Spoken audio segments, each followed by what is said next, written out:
Let's talk numbers. Do you know what your analytics are actually trying to tell you? Hey, it's Heather here, the Money Making Connector, and we are nearing the 90-day mark on my Pinterest intensive to kind of evaluate whether using Pinterest is a smart way to grow your online business. And what we found out was a little bit surprising. I was a little bit depressed about it, but also, I realized that I can't do the analytics by myself. I'm not a mathematician and I don't really know exactly what I should be looking at. So when we open up our analytics in Pinterest, the first thing that we see is the impressions. So we automatically think bad news, right?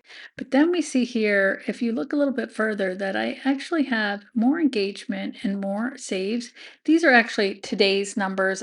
This video is based on the analytics that I run on Fridays. So I'm just showing you that sometimes when you see this number and you see that number on your screen, when you go to your Pinterest profile and you see this number dropping, it's kind of depressing.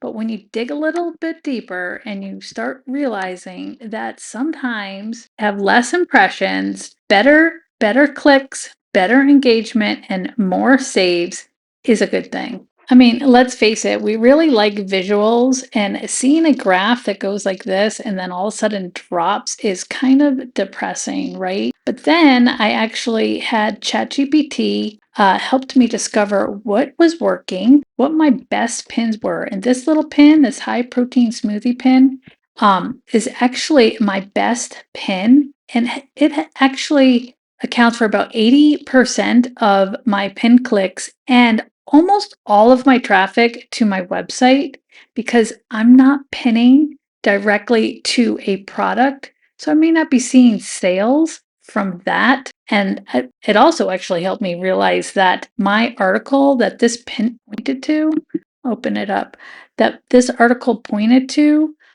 needed to be optimized. So I knew that I needed to focus on that. So I visited the site that this goes to. I'm going to open that up. And this is when I realized that I actually did not have anything in for people to take action on, for them to do anything, to go visit any products. So I linked back to some other articles. I have some recipes in here. And at the end, a protein guide for a freebie. And then I have some Amazon products here. So that is where I possibly could be getting sales from. With Amazon Analytics, we know that there's no way to actually know that. Making sure that your pins are optimized and the destinations are optimized was important. Knowing your numbers means a lot more. What did I change after the analysis? I learned a couple of things. I learned that I should be focusing on some roundup pins, which are product pins that have more than one product in it.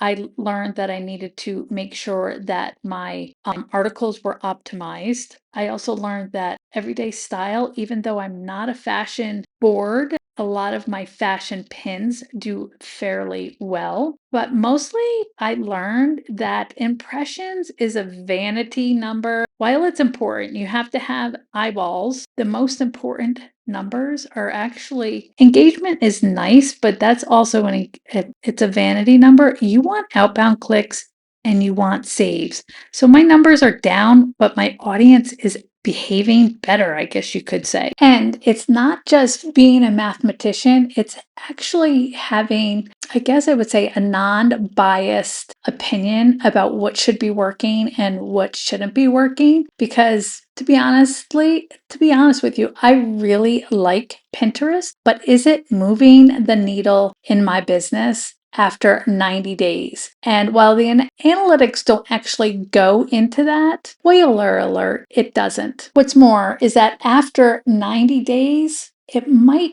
just not be enough time. And I also realize that building a brand takes a lot more time, a lot more consistency. And if I just want to be product focused, which I don't, I could probably grow much faster if I just focused on online tactics. If you found this video interesting, or you have comments, be sure to hit that subscribe button. It does really help me. I'm a very, very small channel. I would love to get to 100 subscribers, and I want to thank all of you for your support. Thanks for watching. We'll see you next time. Bye.